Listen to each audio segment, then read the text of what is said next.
choisi Jésus pour guider ma vie. Mon bien-aimé Jésus, il est à moi, je suis à lui. J'ai choisi Jésus pour guider ma vie. Mon bien-aimé Jésus, il est à moi, je suis à lui. J'ai choisi Jésus pour guider ma vie. Mon bien-aimé Jésus, il est à moi, je suis à lui. J'ai choisi Jésus pour guider ma vie. Mon bien-aimé Jésus, il est à moi, je suis à lui. En marchant dans les chemins, dans les rues, observant tous les passants, chacun suivant. Gloire à Dieu. Nous sommes heureux d'être de retour pour notre série Béréen l'explorateur. Et ce jour est un jour important puisque nous allons finir le livre de Josué aujourd'hui. Nous étions arrêtés au chapitre 24. Et donc, à la fin, après avoir fini le livre, on va faire le résumé ou bien dire quelques points qui ont retenu fortement notre attention. On dit fortement puisque tout le livre est intéressant. Et voilà, c'est aussi l'occasion pour beaucoup de personnes qui tournent autour de Matthieu 5, Apocalypse peut-être 21, 1 Corinthiens 11, de lire toute la Bible, donc cette série-là. Et peut-être des gens n'ont jamais lu le livre de Josué, même pas un seul chapitre. Nous bénissons le Seigneur qui nous ait donné cette série. Ça permet à chacun de lire la Bible et d'avoir des éclaircissements sur des choses parfois qui sont difficiles de prime abord. Voilà. Donc, nous allons donc dans Josué chapitre 24. La conquête de la terre promise est finie. Les enfants d'Israël qui, de l'Est, retournent chez eux. Donc ça, c'était le chapitre 23. Pourquoi de l'Est? Parce qu'il faut savoir qu'il y a une rivière qui sépare l'Est de l'Ouest jusqu'aujourd'hui. Quand on entend la Cisjordanie et la Jordanie, la Cisjordanie, c'est du côté ouest. Et avant, on appelait l'autre côté la Transjordanie, donc c'est après le Jourdain. Mais aujourd'hui, il n'y a plus de Transjordanie, c'est plutôt la Jordanie, c'est du côté est. Donc quand ils venaient d'Égypte, ils ont commencé par conquérir la partie est du Jourdain. Et il y a 2 tribus et une demi-tribu qui ont décidé, donc les Rubénites et les gens de Manassé, qui ont décidé de rester là. Mais Josué leur a dit toutefois, ou Moïse leur a dit toutefois, vous devez aller de l'autre côté, aider vos frères à conquérir l'Ouest, et quand ils vont finir, vous vous retournerez, retrouver vos familles là où vous avez laissé à l'Est, les avez laissés à l'Est. Donc c'est ainsi qu'à un moment donné, donc quand toute la conquête est finie, ceux de l'Est sont repartis. Et maintenant, Josué va faire donner les dernières paroles avant de s'en aller auprès du Seigneur. Donc nous lisons Josué chapitre 24. Josué assembla toutes les tribus d'Israël à Sichem, et il convoqua les anciens d'Israël, ses chefs, ses juges et ses officiers. Et ils se présentèrent devant Dieu. Josué dit à tout le peuple, « Ainsi parle l'Éternel, le Dieu d'Israël. Vos pères, Térak, père d'Abraham et père de Nachor, habitaient anciennement de l'autre côté du fleuve, et ils servaient d'autres dieux. Je pris votre père Abraham de l'autre côté du fleuve, et je lui fis parcourir tout le pays de Canaan. Je multipliai sa postérité, et je lui donnai Isaac. Je donnai à Isaac Jacob et Ésaü. Je donnai en priorité à Ésaü la montagne de Séhir. Mais Jacob et ses fils descendirent en Égypte. J'envoyai Moïse et Aaron, et je frappai l'Égypte par les prodiges que j'opérais au milieu d'elle. Puis je vous en fis sortir. Je fis sortir vos pères de l'Égypte, et vous arrivâtes à la mer. Les Égyptiens poursuivirent vos pères jusqu'à la mer Rouge, avec des chars et des cavaliers. Vos pères crièrent à l'Éternel, et l'Éternel mit les ténèbres entre vous et les Égyptiens. Il ramena sur eux la mer, et elle les couvrit. Vos yeux ont vu ce que j'ai fait aux Égyptiens. Et vous restâtes longtemps dans le désert. Je vous conduisis dans le pays des Amoréens, qui habitaient de l'autre côté du Jourdain, et ils combattirent contre vous. Je les livrai entre vos mains. Vous prîtes possession de leur pays, et je les détruisis devant vous. Balak, fils de Tsippor, roi de Moab, se leva et combattit Israël. Il fit appeler Balaam, fils de Boer, pour qu'il vous maudisse. Mais je ne voulus point écouter Balaam. Il vous bénit, et je vous délivrai de la main de Balak. Vous passâtes le Jourdain, et vous arrivâtes à Jéricho. Les habitants de Jéricho combattirent contre vous, les Amoréens, les Phéréziens, les Cananéens, les Hétiens, les Guérasiens, les Héviens et les Jébusiens.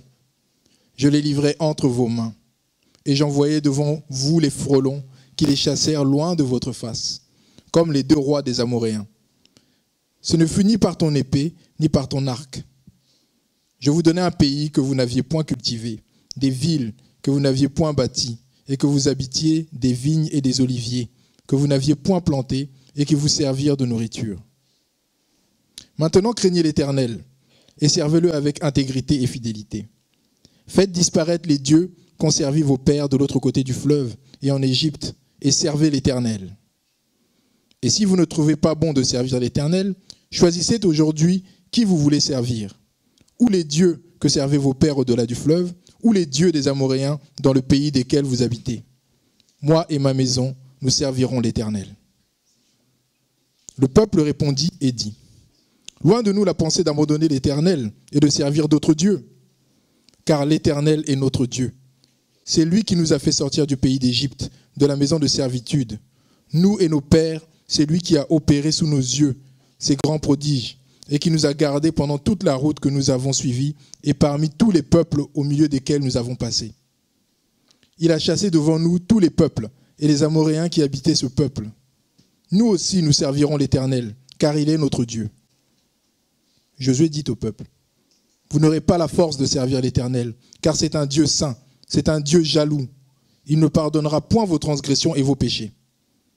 Lorsque vous abandonnerez l'Éternel et que vous servirez des dieux étrangers, il reviendra vous faire du mal et il vous consumera après vous avoir fait du bien. Le peuple dit à Josué, non, car nous servirons l'Éternel.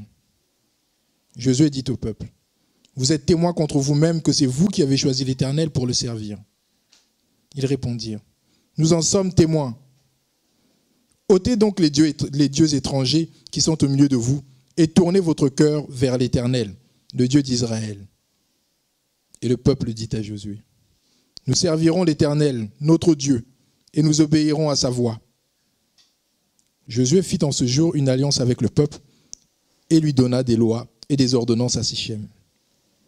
Josué écrivit ces choses dans le livre de la loi de Dieu.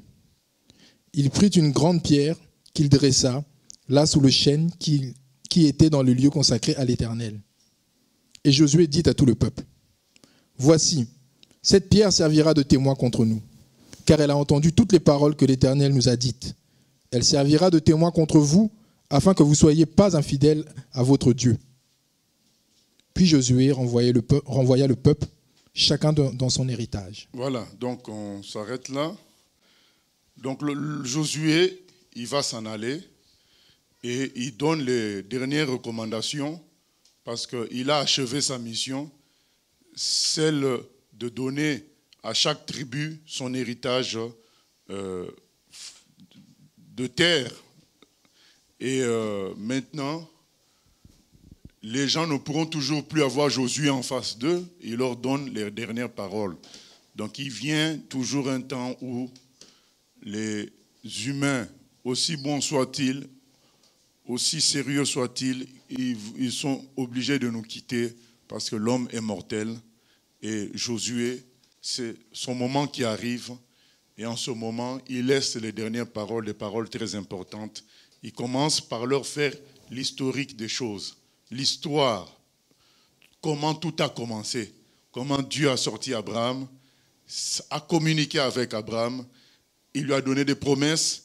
Ensuite, il lui a donné Isaac et Ésaü. Et finalement, Isaac a eu Jacob. Et Jacob s'est retrouvé en tant que humain, mais en tant que famille et surtout en tant que peuple en Égypte. Donc c'est là que commence l'histoire du peuple de Dieu. C'est avec Jacob. Jusque-là, c'était une histoire familiale. Et il dit, je vous ai multiplié. Vous êtes devenus assez importants et j'ai envoyé Moïse et Aaron pour vous libérer. Donc il fait l'histoire. L'histoire, c'est important parce que ce que Dieu fait avec nous, ce n'est pas quelque chose qui n'a pas de socle. Quand Dieu nous suscite, il nous relie avec le passé. Parce que comme lui, il existe bien avant. Donc, tout est une construction depuis la fondation du monde. Il n'y a pas quelque chose qui va venir comme ça, comme un accident. Tout est relié.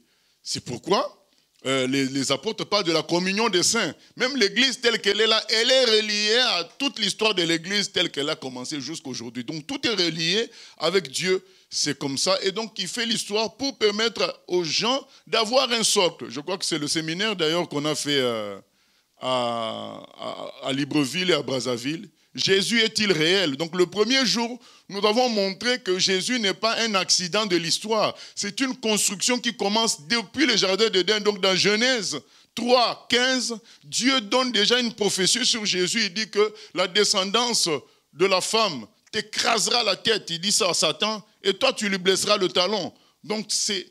Dès le départ, Jésus n'est pas un accident. Dès le départ, il est question de lui. Dans Exode, l'agneau là, donc, qui devait être sans tache, mâle, ben, c'est lui qui finalement, dans Jean 1, 29, que Jean-Baptiste appelle l'agneau de Dieu qui ôte le péché du monde. Donc Jean-Baptiste a fait le lien entre Exode 12 et Jésus lui-même.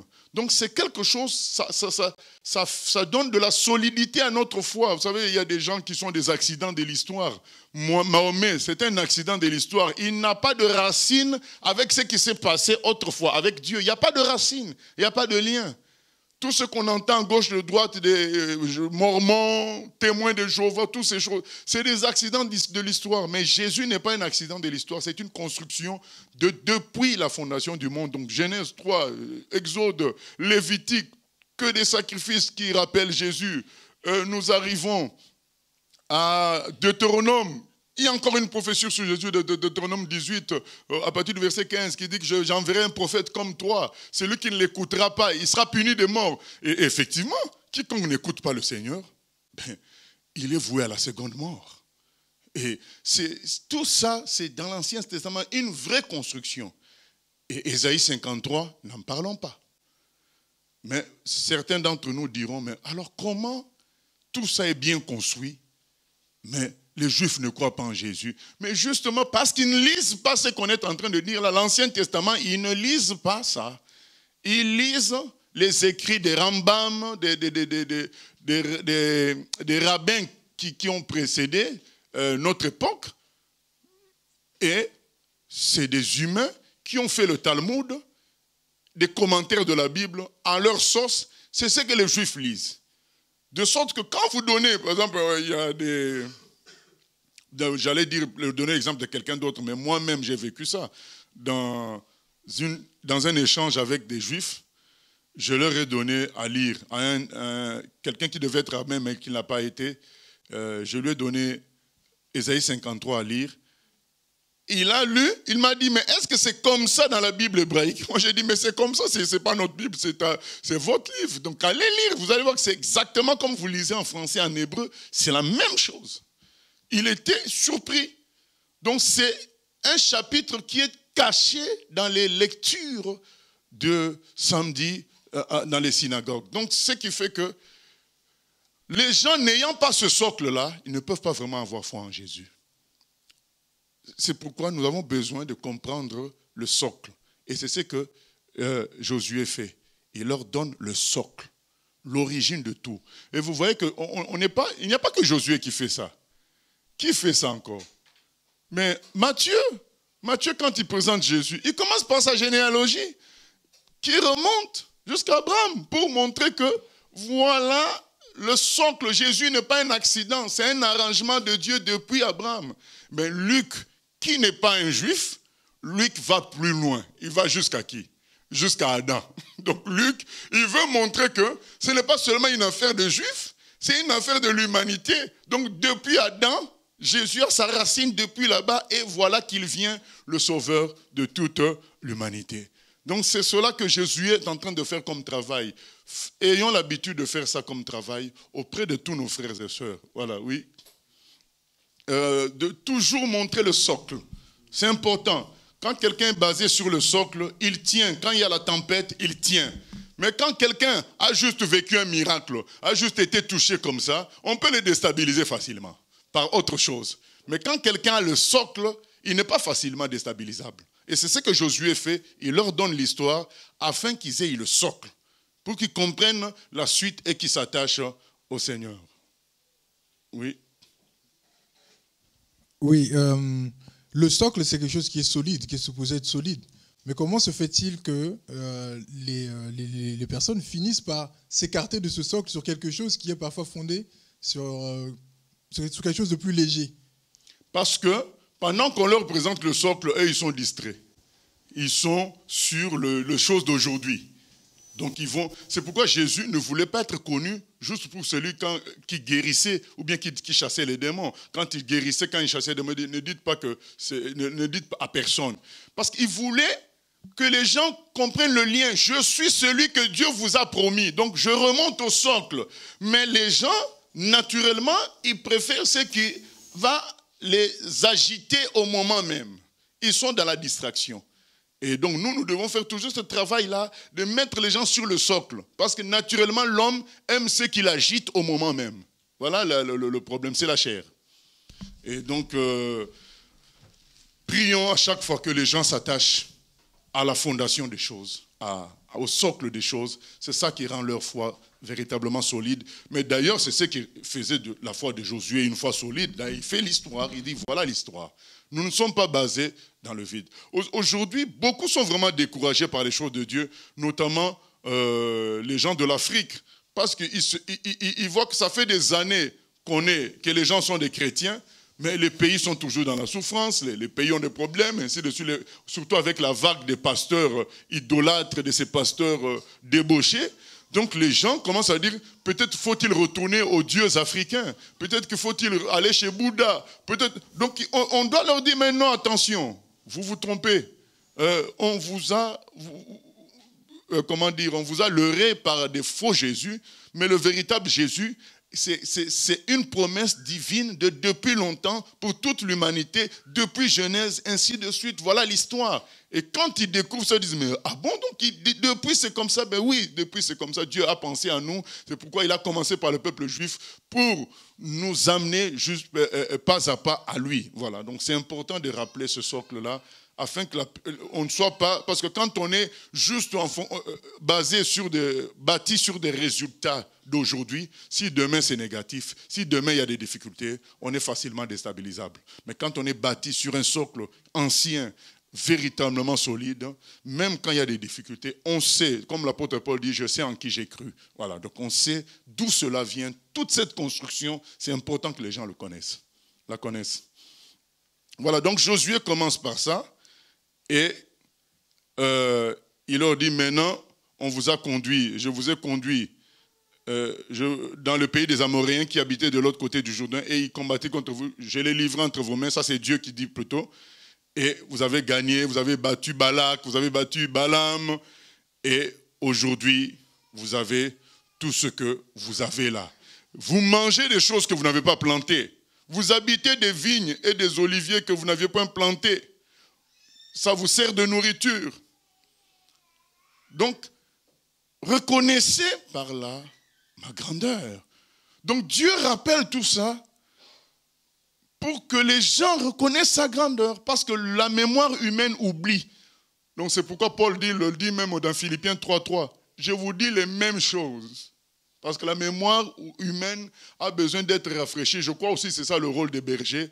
Toujours rafraîchir la mémoire des gens. Parce que les gens ont tendance à vivre sur le moment. Et donc il faut sans cesse leur dire, mais oui, mais souviens-toi, pour que tu en arrives là, qui t'a aidé, Et ça, quand on rafraîchit la mémoire, ça aide, les personnes se calment et se raccrochent encore au Seigneur. Donc c'est ce que Josué est en train de dire, mais vous en êtes là, grâce à qui? Grâce au Seigneur. Alors, conséquence, maintenant craignez l'Éternel. Oui, oui.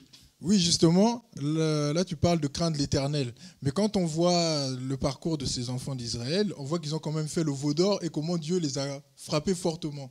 Mais comment se fait-il que même ça ne les rappelle pas à cette mémoire-là, ça ne les amène pas à s'attacher vraiment à ce socle-là, malgré les coups que Dieu a pu leur faire, entre guillemets, pour les ramener à lui, mais ils restent toujours attachés aux choses légères. Ça, c'est la chair. Et je crois qu'aussi, c'est le rôle des bergers de faire en sorte que, même si les gens ne vont pas être parfaits, mais au moins qu'ils soient attachés au Seigneur. Donc, même si, voilà, on n'arrive pas à faire d'eux exactement Jésus, mais au moins qu'ils restent dans le Seigneur, qu'ils demeurent dans le Seigneur. Et c'est pourquoi tout ça est rappelé afin que les gens se souviennent. Et on a vu à la fin, ils vont faire alliance. Et dans d'autres études bibliques, je l'avais dit souvent, les enfants d'Israël ont fait plusieurs fois alliance avec Dieu. Et même nous, chrétiens, il n'y a pas de honte à faire plusieurs fois alliance avec Dieu. À chaque fois que Dieu nous éclaire sur une défaillance dans laquelle on baignait, sans nous en rendre compte, on se dit non Seigneur, là je fais alliance avec toi. Selon la vérité que j'apprécie aujourd'hui, je fais alliance avec toi. Je vais marcher selon cela. Et ainsi de suite. Et à chaque fois qu'il y avait tout ça, et on va voir même dans les livres de rois, bon, on n'est pas encore arrivé à tout ça, mais quand on va lire presque tous les livres, Néhémie, Esdras, les enfants d'Israël refont toujours l'alliance avec Dieu. Parce qu'en fonction de la parole de Dieu qui leur est présentée, ils disent, mais on est d'accord avec ça, on fait alliance. Et donc, c'est ça, je crois, le rôle des bergers. Paul le dit dans Philippiens 3.3, rappeler les mêmes choses afin que les gens soient bâtis, fassent alliance avec Dieu selon la parole de vérité. Oui. Oui, bonjour Pasteur Moshe, il y avait une question Internet. L'internaute souhaitait revenir sur un terme que tu as utilisé en introduction quand tu parlais d'accident d'histoire. Donc la question c'est, lorsque vous dites accident de l'histoire, doit-on comprendre qu'il y a des paramètres que Dieu ne maîtrise pas? Non, accident de l'histoire, pour nous, mais ça veut dire que Dieu connaît déjà tout ça. Mais quand je veux dire accident de l'histoire, c'est donc la personne n'a pas de ligne historique qui le relie, qui la relie au passé. Donc c'est quelque chose qui vient comme ça. Et il n'y a pas une prophétie qui dit que cette personne devait venir. Il n'y a pas une suite de serviteurs de Dieu dont la personne fait partie. La personne est venue toute seule comme ça. Alors que Jésus ne vient pas tout seul. Il fait partie d'une suite de prophètes, d'une suite de sacrificateurs, et il vient à leur suite. Il fait partie d'une histoire entre Dieu et un peuple. Donc c'est pas comme Mahomet qui vient là, un marchand comme ça, un commerçant, et puis du coup il devient un messager de Dieu. Il n'y a pas de prophétie qui le relie, c'est un accident. Voilà, donc c'est ce que je voulais dire, par accident. Donc je ne parle pas par rapport à Dieu. Dieu connaît tout, il connaît l'avenir, il connaît tout, mais pour nous, pour lui-même, Mahomet, c'est un accident parce que ce n'est pas une prophétie. Il ne se sert pas d'une prophétie pour dire « je viens au nom de telle prophétie, je viens selon telle promesse, je viens parce que je fais partie de tel peuple avec qui Dieu a travaillé ». Non, il n'y a pas ça. D'un coup, c'est un ange qui lui parle. Et on voit le même problème avec Joseph Smith, on voit le monsieur des Mormons, le même problème avec William Marion Branham. Donc c'est toujours un ange qui leur parle. Ce n'est pas une suite biblique. Ce n'est pas une suite biblique de passation de témoins bibliques. Non, mais c'est un ange, un accident comme ça. Et puis ils vont vous dire, la Bible ne suffit pas. Il faut prendre autre chose. Voilà, non. Donc il faut que quand quelqu'un vient au nom de Dieu, il soit relié, parce que Dieu existe depuis longtemps. Donc il faut qu'il soit relié à l'histoire de Dieu qui le précède. S'il n'est pas relié, c'est un accident de l'histoire. Voilà. Donc, conséquence, Josué dit, maintenant que vous avez vécu tout ça, craignez l'Éternel et servez-le, verset 14, on est sur le verset 14, servez-le avec intégrité et fidélité, faites disparaître les dieux qu'ont servi vos pères de l'autre côté du fleuve et en Égypte, et servez l'Éternel. Voilà une conséquence évidente. Josué dit, mais puisque Dieu a fait tout ça avec vous, un si petit peuple, à partir d'Abraham, il se construit pas à pas un peuple, et qui aujourd'hui est craint par les autres peuples, qui aujourd'hui est sur sa terre promise, dans la richesse. Mais reconnaissez la main de Dieu et servez-le dans la crainte. Oui. Est-ce que nous pouvons dire que ces personnes prennent d'autres livres, ces personnes qui sont des accidents de l'histoire, prennent d'autres livres afin de s'introduire dans l'histoire? Voilà, parce qu'ils ne peuvent pas justifier de leur origine biblique. Ils sont obligés de s'inventer un autre livre. Parce que la Bible ne parle pas d'eux. Donc ils sont obligés de s'inventer un autre livre. C'est pourquoi dans ces sectes-là, il y a toujours un deuxième livre. Ou bien chez les branhamistes, il y a le message. Parce que la Bible ne peut pas, parce que tu vas lire de A à Z, tu ne trouveras jamais Branham quelque part. On va vous dire c'est le prophète de Malachi. Mais si c'est le prophète de... Tout le monde peut dire je suis le prophète de Malachi. Donc qu'est-ce qui dit que ça sera Branham, ça sera un Américain? Pas du tout. Donc il n'y a pas le nom Branham, il n'y a pas une racine, il n'y a pas une continuité. Donc c'est un accident de l'histoire. Conséquence, il faut un livre pour justifier qui ils sont. Il faut le Coran pour justifier qui est Mohammed, puisque la Bible ne peut pas justifier qui il est. Voilà. Donc c'est ainsi que ça se passe. Et donc, ce que nous lisons là, quand Josué dit, mais maintenant craignez l'Éternel, ça se passe avec nous, nous aussi les chrétiens. Combien de gens n'ont-ils pas de témoignages de la main de Dieu? Dieu m'avait fait ceci, Dieu m'avait fait cela, j'étais ceci, je suis devenu cela, j'ai vu clair, j'ai vu un ange. Mais dès qu'ils deviennent populaires, dès qu'ils deviennent forts, dès qu'ils deviennent riches, dès ils ont une certaine force, ils oublient Dieu. Donc c'est la même chose que les enfants d'Israël. Donc au début tu n'es rien, Dieu te construit, mais dès que tu récupères une certaine autonomie, allez, ça commence encore, je peux m'en sortir un tout petit peu sans Dieu. Pourquoi pas? Et c'est comme ça que les chutes se font. Au lieu de se dire, mais tiens, j'étais rien du tout, j'étais perdu. À partir d'aujourd'hui, ma vie appartient au Seigneur, je veux vivre selon lui, je ne veux pas de problème. Non, non, non. Les hommes tombent tranquillement. Oui. Oui, question Internet. Bonjour. Pourquoi certains chrétiens qui ont vécu une histoire avec Dieu en viennent-ils quand même à l'abandonner? Voilà, c'est ce que je suis en train de dire, parce qu'ils ne sont pas basés sur tout le socle, toute l'histoire. Au fait, eux-mêmes, ils ont pris juste les choses que Dieu a faites avec eux à un moment donné, comme une sorte de force. Mais le problème, c'est que comme Dieu nous fait aussi fonctionner par les épreuves, pour nous rendre parfaits, quand viennent les épreuves, c'est la fameuse parabole du semeur. Donc c'est la graine qui tombe sur le chemin rocailleux, ça prend vite, l'arbre pousse vite, et dès que vont venir, on dit que la racine, dès que vont venir les épreuves, toutes ces choses-là, la personne craque, parce que la personne s'est imaginée que la vie sera toujours rose. Or, sur terre, la vie ne peut pas être rose parce que c'est une terre de péché. Et Paul le dit aux gens qui viennent de se convertir dans Actes des Apôtres. Je crois au chapitre 14, il dit, c'est par beaucoup de tribulations que nous devons aller au ciel. Ça n'est pas que ce sont les tribulations qui nous amènent, qui nous qualifient pour le ciel, pas du tout. C'est par la foi que nous sommes sauvés. Mais les tribulations font partie de notre parcours jusqu'au ciel pour nous demeurer, nous laisser entre les mains de Dieu et nous rendre parfaits.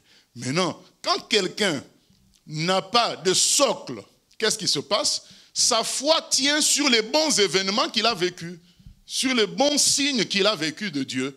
Et dès que les signes mauvais viennent, les choses difficiles viennent, ben ça ne tient pas. Alors donc c'est pourquoi nous rappelons toujours notre histoire. Il faut qu'on rappelle aux gens l'histoire. Moi je me souviens, quand quelqu'un me disait, mes enfants plutôt pouvaient venir se plaindre soit du professeur, soit de quelqu'un, je leur disais, nous sommes des chrétiens, notre Seigneur a souffert entre les mains des hommes. Nous sommes appelés à souffrir comme lui dans les mains des hommes. Voilà. Donc je ne disais pas, attendez, bien sûr on priait après, mais je leur donnais l'histoire. Qui sommes-nous les chrétiens? Voilà, nous sommes des gens qui venons d'un monsieur, d'un Seigneur qui lui-même a souffert. Et nous sommes appelés à suivre son chemin. D'abord ce socle-là, ensuite on peut prier pour le maître, ensuite on peut prier pour l'adulte qui a maltraité mon enfant, mais d'abord rappeler que c'est notre cheminement. Donc il faut que nous soyons historiquement cadrés. C'est très important parce que ça te permet de savoir quel est le plan de Dieu, parce que tu es relié à un plan. Quand on te lit à l'histoire, il y a un plan. Tu suis ce plan-là, alors que quand tu es juste toi seul, ben ce sont les événements positifs qui te fortifient, qui te guident.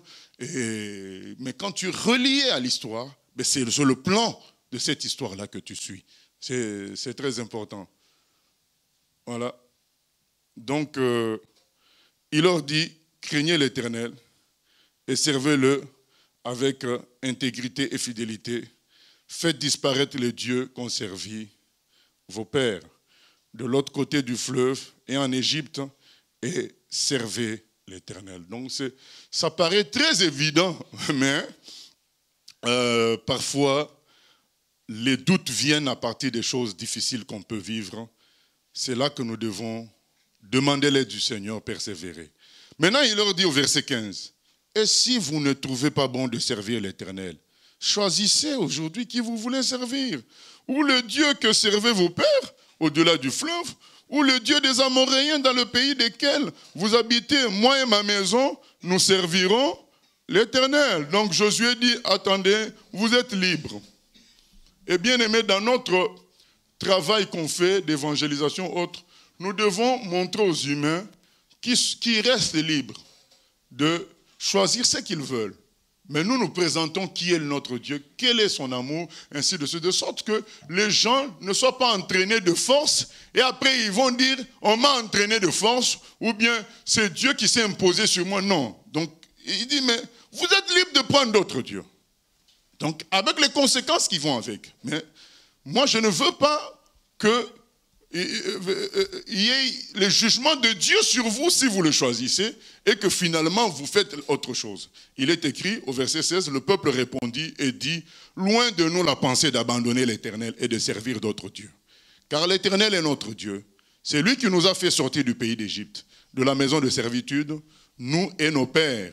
C'est lui qui a opéré sous nos yeux ces grands prodiges et qui nous a gardés pendant toute la route que nous avons suivie et parmi tous les peuples au milieu desquels nous avons passé. Il a chassé devant nous tous les peuples et les Amoréens qui habitaient ce pays. Nous aussi, nous servirons l'Éternel, car il est notre Dieu. Amen. Voilà, avant de continuer, Josué lui dit, moi et ma maison, nous servirons l'Éternel. Bien aimé, c'est un choix personnel. On n'a pas besoin d'avoir une grande église pour servir Dieu. Voilà, Josué a dit, même si vous tous, vous choisissez autre chose, moi et ma maison à moi, nous avons choisi l'Éternel. Donc c'est notre choix, peu importe le nombre. On est en train de parler d'une fille au Pakistan qui, malgré toutes les sollicitations, il suffit que cette fille-là dise « je suis devenue musulmane », tous les embêtements finissent. Mais elle préfère rester en prison des années, être abusée, mais elle dit « non, moi je ne confesse que Jésus-Christ ». Quelle réponse elle avait donnée pour qu'on l'enferme comme ça? Elle avait dit aux musulmans, vous me demandez de choisir Mahomet, mais Mahomet, qu'est-ce qu'il a fait pour l'humanité? Mon Seigneur à moi est mort à la croix pour le salut de l'humanité. C'est pourquoi je l'ai choisi. Et donc, malgré tout ce qu'on lui fait, elle dit, je reste avec Jésus. C'est important de comprendre ça. Nous ne servons pas Dieu parce que nous réussissons. Parce qu'il y a des gens qui vont nous amener sur le chemin, sur la voie du résultat pour dire « oh, vous n'êtes pas avec Dieu parce que telle chose vous est arrivée, ainsi de suite. » Non, on choisit Dieu parce qu'il est Dieu. Parce que c'est lui le véritable Dieu. Ce n'est pas parce que nous réussissons dans nos entreprises, ce n'est pas parce que nous réussissons en bâtissant son œuvre, entre guillemets, nous réussissons selon les humains, hein, parce qu'avec Dieu, nous réussissons toujours. Mais c'est parce que Dieu, c'est la vérité. Moi et ma maison, nous servirons l'Éternel. Et le peuple dit, nous aussi. Pas de problème, nous servirons Dieu. Oui. Oui, Pasteur Moshe, il y a 2 questions. La première question, c'est si notre histoire est écrite ou si le plan de Dieu pour nous est déjà défini, quelle est notre part? Ça, c'est la première question. Notre part à nous, c'est ce que Josué est en train de dire, choisir. Qu'est-ce que nous voulons? Est-ce que nous voulons le plan de Dieu là qui est déjà défini ou pas? C'est ça notre part. Ce qui est défini, ça appartient à Dieu. Ça fait partie de son mystère à lui, de connaître tout. Nous, en tant qu'humains, on est face au choix. Josué leur dit, choisissez. Maintenant, du moment que tu choisis, le plan est pour toi, les œuvres préparées d'avance sont là déjà pour toi, mais tu as à décider, toi, est-ce que tu veux de Dieu ou est-ce que tu ne veux pas de Dieu? Donc c'est ce que Josué leur dit, choisissez ce que vous voulez. Donc on n'a pas à dire, ben tiens, puisque le plan de Dieu est défini, moi je ne fais rien. De toute façon, si je devais être allé en enfer, quoi que je fasse, j'irai en enfer. Si je devais aller... Non, on a un choix à faire, c'est de dire, je choisis Dieu. Et maintenant, quand tu choisis Dieu, tout son plan fait pour toi commence maintenant à être mis en branle. Oui. Et la seconde question, c'est un autre internaute, mais c'est aussi lié à la question que je viens de te poser. Justement, lorsque l'on prie pour la conversion de quelqu'un, Dieu fait sa part. Mais quelle est la part de liberté de celui pour lequel on prie? Peut-il refuser librement de servir Dieu malgré nos prières? Ah oui, oui. On peut, sinon l'enfer, il n'y aurait personne en enfer. S'il y a un enfer, c'est qu'il y a des gens qui ont refusé Dieu et qui vont le refuser. Et la Bible nous dit qu'ils sont majoritaires. Ils sont majoritaires qui vont refuser Dieu. Donc nous, on doit prier pour que Dieu mette toutes les conditions afin que la personne soit sauvée. Mais la personne reste libre de son choix, dire oui ou non à Dieu. Voilà. Donc, il dit, car l'Éternel est notre Dieu. Eux-mêmes, ils donnent la justification. Nous les choisissons, il a fait de bonnes choses pour nous. Verset 19. Josué dit au peuple, vous n'aurez pas la force de servir l'Éternel, car c'est un Dieu saint, c'est un Dieu jaloux. Il ne pardonnera point vos transgressions et vos péchés. Lorsque vous abandonnerez l'Éternel et que vous servirez de dieux étrangers, il reviendra vous faire du mal et il vous consumera après vous avoir fait du bien. Donc Josué dit, attention, hein, comme Jean-Baptiste, quand les gens sont venus en grande quantité, il dit, mais qu'est-ce que vous êtes venus faire? Voilà. Il faut que les choses soient claires. Je me souviens un jour, j'étais en évangélisation dans une famille et une jeune fille a dit, je me donne au Seigneur. Et je dis, mais il faut que tu comprennes. En te donnant au Seigneur, tu renonces aux petits copains, tu renonces à la musique du monde, tu renonces à tout ça. Elle a dit, bon, je vais réfléchir encore. Voilà. Donc, c'est important que les gens, il ne faut pas qu'on saute sur la facilité. Ah, on saute de joie. Non, il faut qu'on soit clair avec les gens. Se donner au Seigneur, c'est quoi?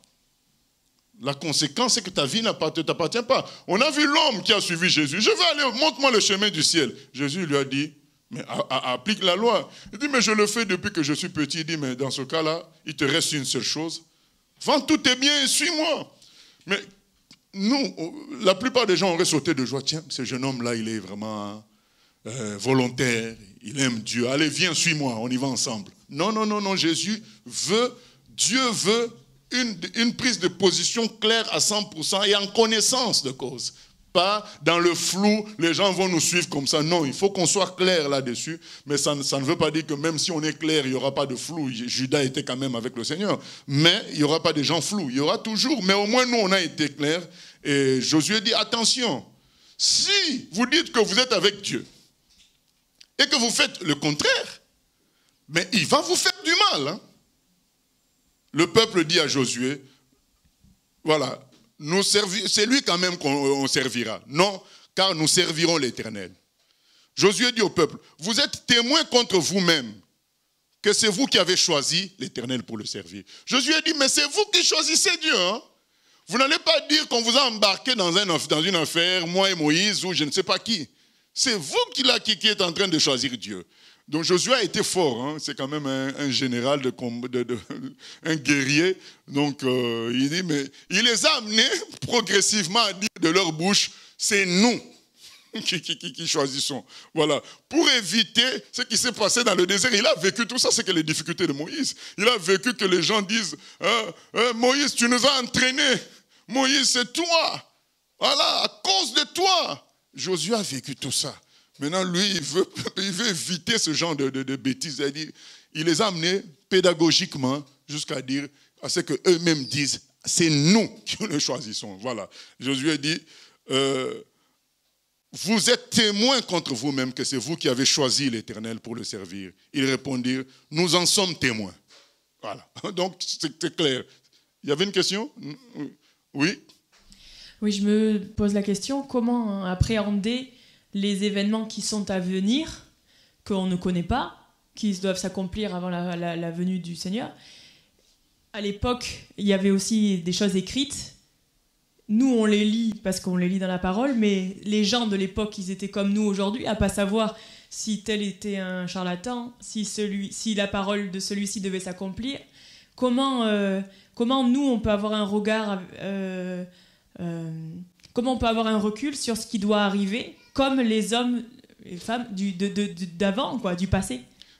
C'est le socle. C'est-à-dire que chaque serviteur qui vient nous parler doit être relié au socle. Donc, quand Josué parle, il utilise les paroles de Moïse. Ainsi de suite. Quand Moïse parle, il dit, le Dieu d'Abraham, d'Isaac et de Jacob s'est révélé à moi. Il ne dit pas, il y a un Dieu qui m'a parlé comme ça. Il est relié au socle. C'est comme ça qu'on valide. Donc, quand quelqu'un vient nous parler, il faut qu'il soit relié au socle du passé. Aujourd'hui, chacun vient avec sa révélation. Ah ben, ça sera le 21 septembre. Mais quand on regarde le socle, on dit, mais Jésus a dit, on ne connaît ni le jour, ni l'heure. Donc, à partir de là, on sait que la personne n'est pas reliée au socle. On n'écoute pas une telle personne. Donc, Dieu nous donne un moyen de savoir, c'est le socle. Aujourd'hui, notre socle, c'est la Bible. Mais par exemple, Pharaon, à l'époque, qui ne voulait pas laisser partir le peuple, peut-être que d'autres de l'époque disaient mais non, mais c'est pas lui, c'est pas Pharaon qui va empêcher le peuple. Nous aujourd'hui, il y a peut-être je sais pas, des événements politiques qui font que ça coince, qui font que c'est pas encore le retour du Seigneur. Comment nous on peut discerner si c'est comme les pharaons de l'époque? Comment on peut être sage de discerner que c'est vraiment je ne comprends pas trop la question. Peut-être qu'à l'époque, il y avait des gens qui disaient non, c'est pas Pharaon qui va être celui avec qui Moïse va devoir affronter pour que les choses s'accomplissent. Et nous, alors, parce que nous, on le lit ça, mais comment on peut savoir quel recul on a pour... Non, mais moi, tout est dans la parole. Moi, le recul que je donnerai, c'est la parole. Tout est dans la parole, les explications sont dans la parole. Donc, quand un événement se fait, quand il y a une pratique qui est visible, nous vérifions dans la parole. Et je vais donner un exemple. C'est que quand on a dit que le Fils de Dieu est né, par les mages, ils sont venus dire, le roi d'Israël est né. Quel a été le réflexe des sages? C'était la parole. Ils ont pris le socle. Ils ont dit, si un roi doit venir, il vient par le socle. Donc on prend le socle, on dit, ah, ben c'est écrit dans Michée 5, 1 à 2, c'est à Bethléem. Donc s'il est vraiment né, ça ne peut être qu'à Bethléem. Donc si le roi naît ailleurs, ce n'est pas le roi Messie qu'on attend. Le roi Messie naîtra. C'est ça le socle. Donc quand tous ces événements arrivent, nous prenons toujours la Bible, nous vérifions la Bible. Maintenant, si on ne peut pas vérifier par la Bible, ce n'est pas à nous d'interpréter tout ça. On laisse ça entre les mains de Dieu. Voilà. Donc, tout ce que nous, on doit faire, c'est vérifier. Tout doit être relié au socle. C'est ça qui est notre protection. Lorsque ce n'est pas relié au socle, ce sont des supputations humaines, ce sont des évaluations humaines. Et normalement, les gens qui sont honnêtes vont vous le dire. Ils vont dire, ça, ce sont mes évaluations. Ce n'est pas la Bible. Voilà. Donc, mais il y a des gens qui ne sont pas honnêtes, qui disent clairement comme si c'était la Bible. Or, ce n'est pas la Bible. Il faut être honnête pour dire ce que je suis en train de vous dire là, ce sont mes pensées. Ce n'est pas la Bible. Oui. Oui, il y a 3 questions Internet. La première question, c'est, ça rejoint la question du diacre Frel et puis de la sœur Naomi. Comment construire ce socle, entre parenthèses, attachement à Dieu, lorsque l'on est nouveau converti? Il faut, quand on est nouveau converti, il faut qu'on soit aidé par des anciens. C'est très important parce que c'est eux qui vont nous amener à nous asseoir sur le socle véritable. Bon, quelqu'un me dira, mais oui, nous sommes dans des configurations très compliquées. Il y a peu d'anciens fiables, mais il y en aura toujours. Il y a, Dieu avait dit à Élie, tu n'es pas le seul, il y a 7000 justes. Et dans Jérémie 3, 15 à 16, il dit, je vous enverrai des bergers qui vont vous paître avec sagesse et discernement. Je crois que si quelqu'un est un nouveau converti et qu'il est dans la vérité, même s'il traîne avec les mauvais bergers pendant un temps, Dieu l'amènera jusqu'au bon berger. Il le fera parce qu'il est Dieu et il est fidèle. Et deuxièmement, c'est peut-être que certains ne sont pas encore à cette étape où Dieu les amène vers des bons bergers, c'est la Bible. Lire la Bible régulièrement pour s'abreuver de l'Esprit du Seigneur, de la vérité du Seigneur. Je me souviens quand je m'étais converti, sérieusement, je n'avais pas vraiment de bons bergers très qualifiés devant moi, mais j'ai lu l'évangile de Jean profondément. Donc j'ai lu ça pendant 1 mois, je lisais. Et je posais des questions au Seigneur en lisant l'évangile de Jean. Et quand j'ai fini de lire l'évangile de Jean, j'avais l'impression que Jésus était en moi, comme physiquement. Voilà, c'est pas ce que je demande pour tout le monde. Je dis que j'ai compris vraiment qui était Jésus. Et ce qui fait que même quand j'allais dans des endroits et que moi, à mon faible niveau de jeune converti, je ne pouvais pas tout analyser, avoir des réponses bibliques à tout ce que je voyais, il y avait l'Esprit de Christ en moi qui rejetait des choses. Voilà. Moi, je savais seulement que l'Esprit de Christ en moi rejette tel comportement. Mais je ne pouvais pas prendre un verset pour dire ça contredit tel verset, ça contredit tel verset. Mais la nature de Christ était vraiment imbriquée en moi à cause de l'évangile de Jean. J'ai lu cet évangile-là sérieusement et je savais qui était Jésus. Voilà, je savais qui était Jésus. Et je comprends tous ces gens-là qui sont dans qui n'ont pas fait des études, qui sont dans des villages, mais qui savent qui est Jésus. Mais ils n'ont pas fait de hautes études, mais ils ont eu peut-être un bon berger. Quelqu'un qui leur a présenté Jésus dans la vérité, qui leur a fait lire la parole, qui leur a parlé de Jésus tel qu'il doit être, tel qu'il est plutôt. Et ils ont bu ça, ils se sont abreuvés de ce Jésus-là, de sorte que même s'ils n'ont pas une grande connaissance, ils savent, ça c'est pas Jésus, ça c'est pas Jésus, Jésus est comme ça. Voilà, c'est tout quoi. C'est important que le nouveau converti lise les Écritures, notamment les Évangiles, pour faire un avec le Seigneur. Oui. Deuxième question, et entre-temps il y a une question aussi qui s'est ajoutée. Le fait que Dieu dise qu'il reviendra pour faire du mal, est-ce que ça ne donne pas l'impression que Dieu veut qu'on le suive par force? Non. Pas du tout. Au contraire, il leur dit, faites ce que vous voulez, mais ne faites pas, ne jouez pas à un jeu hypocrite avec Dieu. Vous dites oui et vous faites autre chose parce que lui n'acceptera pas ça. Il vous fera du mal pour vous montrer que ce que vous faites n'est pas bon. Parce que tant que l'homme ne subit pas une sanction, il risque de croire que ce qu'il fait est bon. C'est tout simplement ça. Donc là, il leur parle après leur choix. Il ne leur parle pas avant leur choix. Il dit, si vous choisissez Dieu, ben voilà ce qui va suivre. Donc vous devriez être honnête avec lui. Si vous êtes malhonnête, il y aura des conséquences pour vous montrer que vous êtes dans l'hypocrisie, dans la malhonnêteté. La troisième question, c'est pourquoi parmi tous les Israélites, seul Josué a imité Moïse? Avait-il une grâce plus excellente que les autres? Pas du tout, c'est un choix personnel. Donc nous revenons toujours à cette histoire-là. On en avait parlé dans les séances passées. Le Seigneur nous parle à nous tous. Le Seigneur avait 12 apôtres, il les avait choisis, mais chacun a voulu faire du Seigneur ce que lui il voulait. Donc c'est que chacun doit laisser au Seigneur tout l'étendue d'espace qu'il faut pour travailler dans sa vie. Et Josué a aimé le Seigneur, a voulu être avec le Seigneur tout le temps. Il a suivi Moïse. C'était offert à beaucoup d'autres. Le jour où ils sont partis en espionnage, ils étaient 12.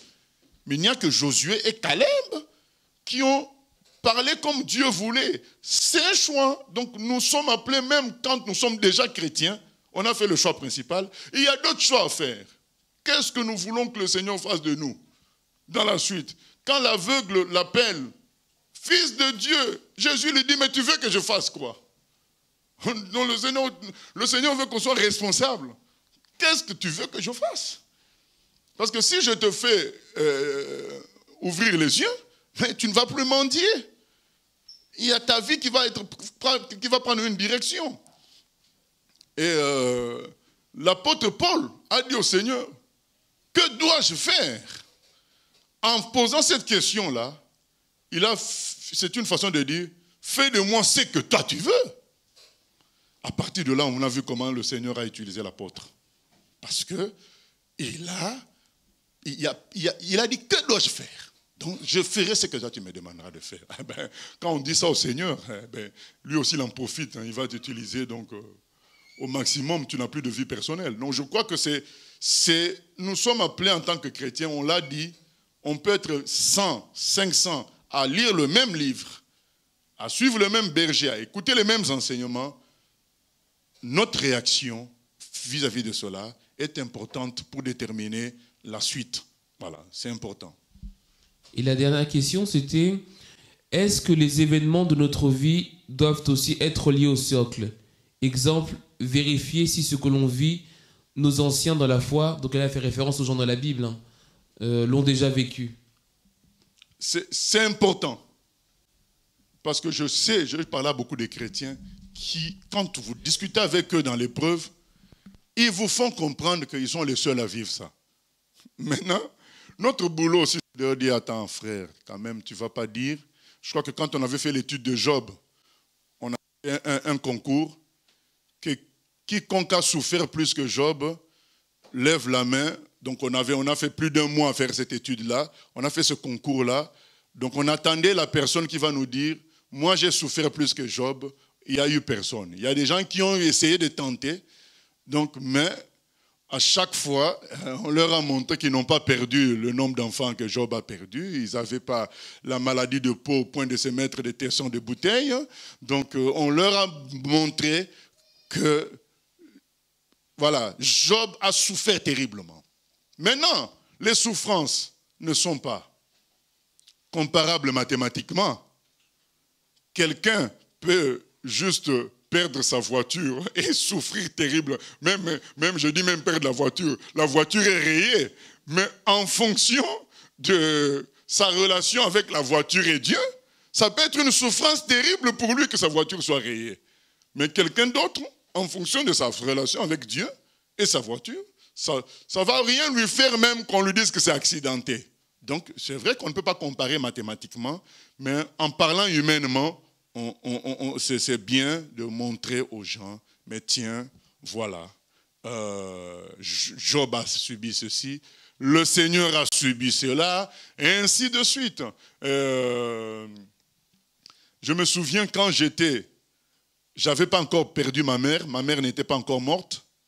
Quand j'allais en tant que serviteur de Dieu, chrétien, fortifier les gens pendant les deuils, il me disait toujours, ah, toi, tu ne sais pas ce que c'est, quoi.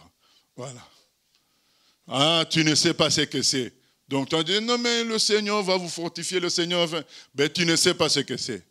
Mais quand j'ai perdu ma mère, j'allais maintenant avec, avec force dans les deuils, quoi. Ben, donc, si tu me dis, tu ne sais pas ce que c'est, non, je sais ce que c'est. Donc, c'est quand même important, le socle, l'histoire des anciens. Non, je suis passé par là, j'ai perdu aussi ma mère. Ah, d'accord, voilà, donc je sais ce que c'est. Donc, écoute le conseil que je te donne. Donc, c'est important, le socle est important pour tout, de se rendre compte, mais finalement, nous tous, il y a des moments, on a l'impression qu'on est les seuls. Mais quand tu vérifies dans les Écritures, tu te dis, mais Jésus a souffert plus que moi. Jésus était fils de Dieu. Il était le roi des rois, le Seigneur des seigneurs. Il chassait les démons, il guérissait les malades. Il n'avait pas de château, il n'avait pas de maison. Mais on l'a injurié de Belzébul. On l'a traité d'être possédé par Belzébul. On l'a rejeté, on l'a crucifié. Et moi donc, parce que 15 ou 20 personnes m'ont critiqué, ça devient donc un problème. Parce que 10 ou 20 personnes m'ont contredit. Ça devient non. Mais Jésus, on le contredisait à tout moment. Vous vous souvenez combien de fois on disait, toi, tu enfreins le sabbat. Tu enfreins le sabbat. Et ceci, c'est ça. Tu ne viens pas de Dieu. Parce que si tu venais de Dieu, tu saurais que cette femme... Mais il est resté toujours calme, imperturbable, comptant sur Dieu pour déterminer la vérité. C'est tout. Et donc, nous tous, ce qui nous sauve, c'est le socle. Quand on reprend, on regarde dans le passé, on dit, mais Watchman Nee, il a vécu quoi? 20 ans en prison. Alan Yuan, 22 ans en prison. Tu te calmes. Richard Rembrandt, n'en parlons pas. Tu te calmes. Donc le socle est important. L'histoire de nos prédécesseurs, de nos anciens, c'est important. Et en particulier, les gens qui sont dans la Bible. C'est important. Ça nous permet d'être forts jusqu'au bout. Sinon, on sera sans base. Vivant juste des événements positifs qu'on a vécus. Et donc Josué dit, au verset 22, ils disent, nous en sommes témoins. 23, Josué dit, ôtez donc les dieux étrangers qui sont au milieu de vous et tournez votre cœur vers l'Éternel, le Dieu d'Israël. Et le peuple dit à Josué, nous servirons l'Éternel, notre Dieu, et nous obéirons à sa voix. Josué fit en ce jour, comme on l'a dit précédemment, une alliance avec le peuple et lui donna des lois et des ordonnances à Sichem. Donc l'alliance se fait toujours sur la parole de Dieu. Donc tu viens d'écouter une prédication, tu viens de recevoir des vérités, peut-être que tu avais négligé, ou bien tu vois ça sous un jour nouveau. Tu dis non, je ne marchais pas encore tel que le Seigneur veut à partir d'aujourd'hui. Seigneur, fais ta volonté dans ma vie. Voilà, j'accepte, je fais alliance avec toi. Et Josué donc leur donne la parole pour faire alliance. Josué écrivit ces choses dans le livre de la loi de Dieu. C'est ce qu'on est en train de lire là. Il prit une grande pierre qu'il dressa là sous le chêne qui était dans le lieu consacré à l'Éternel. Et Josué dit à tout le peuple, voici cette pierre servira de témoin contre nous, car elle a entendu toutes les paroles que l'Éternel nous a dites. Elle servira de témoin contre vous, afin que vous ne soyez pas infidèles à votre Dieu. Puis Josué renvoya le peuple, chacun dans son héritage. Ah ben tiens, c'est curieux, Josué. Oui, question? Oui, question Internet. À travers la vie de Moïse et de Josué, peut-on dire que les ministères de Éphésiens 4.11 se trouvaient en eux? Oui, c'était des bergers comme les gens d'Éphésiens 4.11. C'était des bergers, des enseignants, tout ça, oui. Maintenant, la différence, c'est que maintenant, nous, on est de la nouvelle alliance, donc par Jésus-Christ. Voilà. Donc c'est beaucoup plus complet que l'ancienne alliance. Dieu, il est écrit, la loi est venue par Moïse, la grâce et la vérité sont venues par Jésus. Donc toute la vérité, c'est Jésus qui amène ça. Mais c'est le même ministère. C'est le même ministère de berger pour le peuple du Seigneur et de construction du peuple du Seigneur. Oui. Donc c'est... Josué prend à témoin, il prend à témoin une pierre, oui. Oui, on nous a posé déjà une question un petit peu par rapport aux alliances. Est-ce que nous, comment on peut faire la différence entre une alliance et un baptême? Est-ce que le baptême est une alliance ou pas?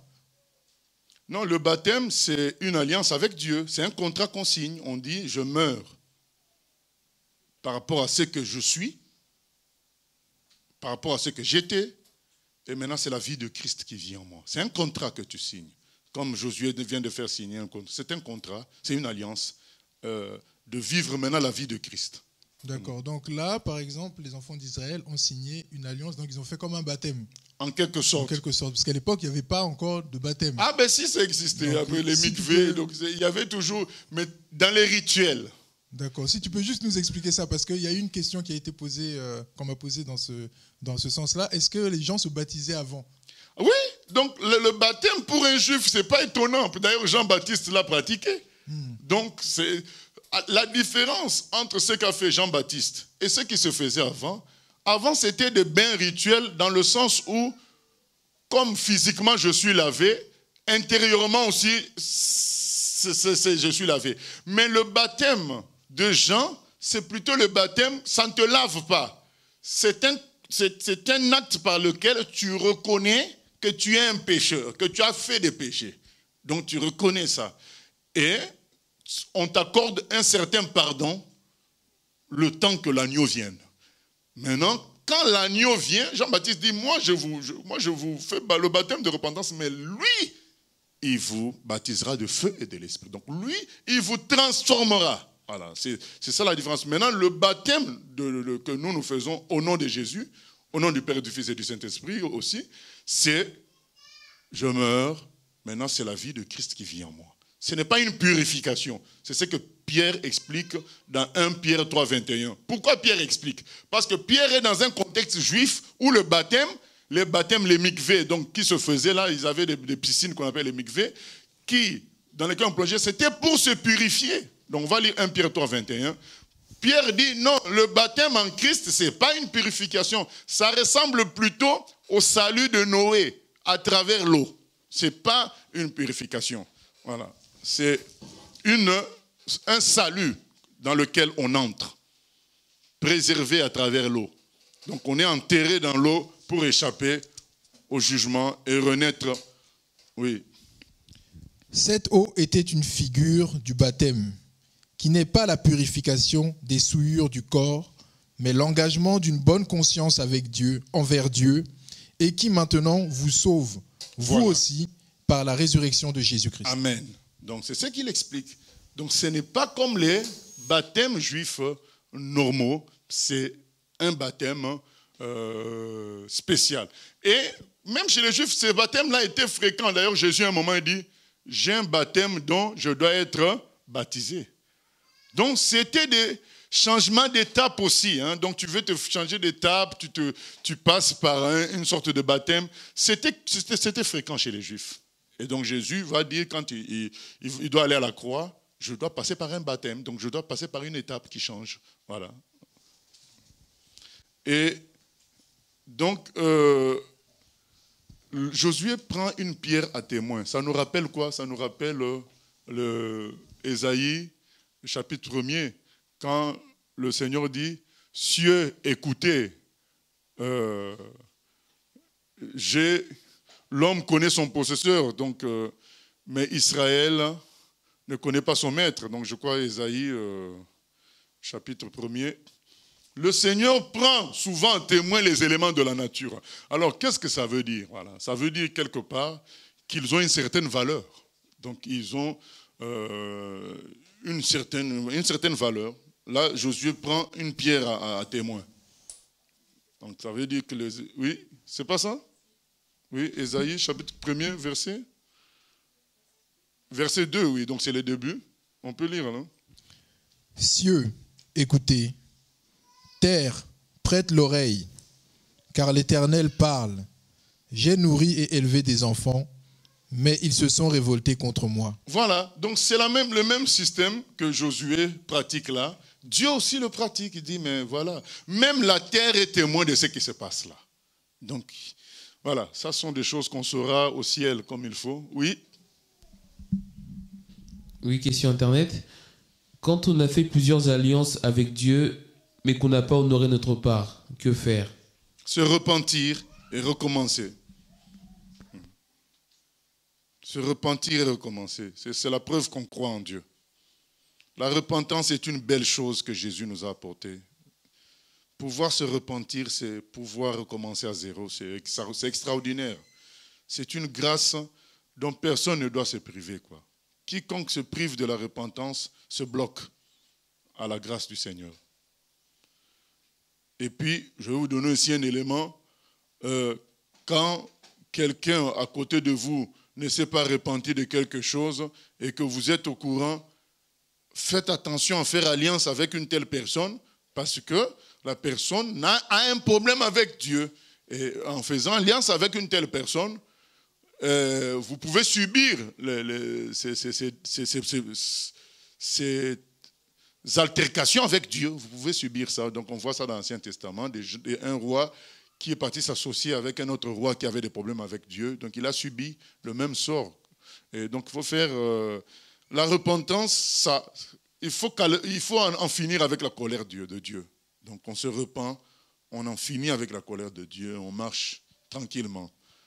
Oui, et on va finir ce chapitre avec le verset 29 à 33, Josué 24, 29 à 33. Après ces choses, Josué, fils de Nun, serviteur de l'Éternel, mourut, âgé de 110 ans.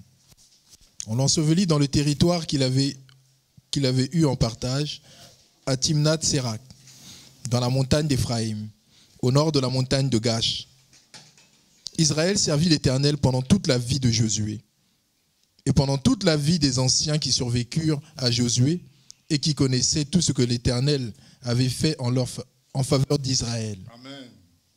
Les os de Joseph, que les enfants d'Israël avaient rapportés d'Égypte, furent enterrés à Sichem, dans la portion du champ de Jacob, dans la portion du champ que Jacob avait acheté des fils de Hamor, père de Sichem, pour 100 kessitas, et qui appartient à l'héritage des fils de Joseph. Éléazar, fils d'Aaron, mourut, et on l'enterra à Gibéat-Phiné, qui avait été donné à son fils Phiné dans la montagne d'Éphraïm. Voilà, Josué va s'en aller. On l'a enterré. C'est là où j'aime la Bible. C'est vraiment un livre qui nous parle naturellement. Il n'y a pas de complications. On nous dit là où il a été enterré. On l'a enterré dans le territoire qu'il avait eu en partage à Timnath-Sérak. Donc on raconte tout ce qui s'est passé tranquillement. Il n'y a pas d'invention. Dans la montagne d'Éphraïm, au nord de la montagne de Gash. Donc le lieu est bien précisé. Israël servit l'Éternel pendant toute la vie de Josué et pendant toute la vie des anciens qui survécurent à Josué et qui connaissaient tout ce que l'Éternel avait fait en faveur d'Israël. Est-ce que on voit un peu, on revient encore sur quoi? Sur le socle. Les anciens et Josué qui étaient attachés au socle, à tout le parcours des enfants de Dieu, ça a permis aux gens d'obéir à Dieu. C'était qu'Israël servit l'Éternel pendant toute la vie de Josué. Donc tant que Josué était vivant, les gens appliquaient la parole, les gens servaient Dieu. On n'a pas dit que c'était parfait, mais il y avait une base qui était bonne. Et pendant toute la vie des anciens qui survécurent à Josué et qui connaissaient, voilà, et qui étaient dans le socle, et qui connaissaient tout ce que l'Éternel avait fait en faveur d'Israël, donc qui marchaient dans le lien de tout ce que Dieu a fait dans le passé. Tant qu'on mène le peuple de Dieu dans le socle, on aura un peuple correct. Pas parfait peut-être, mais correct. Et on voit que obéir à Dieu d'une manière communautaire globale, c'est en lien aussi avec le travail que font les bergers. Quand les bergers font un travail sérieux, ça peut faire que le peuple reste dans un standard qui plaît à Dieu, même si ce n'est pas parfait. Et d'ailleurs, Jésus lui-même dit, il dit que j'ai gardé tout ce que tu m'as donné. Donc Jésus a réussi à garder les enfants, les disciples que le Père lui avait donnés, sauf un qui était le fils de la perdition. Il dit, mais je les ai gardés. Donc le travail d'un berger permet de garder les vrais enfants de Dieu dans un standard. Les infiltrés feront toujours ce qu'ils ont à faire, mais les vrais enfants de Dieu seront gardés dans un standard. Et quand les bergers ne sont pas véritablement des bergers, qu'est-ce qui se passe? Les enfants de Dieu sont sans soutien. Ça peut être des vrais enfants de Dieu, mais devenir fébriles, fragiles, parce qu'ils n'ont pas le soutien de véritables bergers. C'est ce qui est écrit là, ça nous montre que ça a un impact. Les anciens qui avaient toujours en mémoire l'histoire ont permis au peuple de rester toujours dans un bon standard. Et c'est important quand on est berger bien-aimé de faire bien le travail. Faisons bien le travail. C'est un travail qui peut tuer des gens ou leur donner la vie.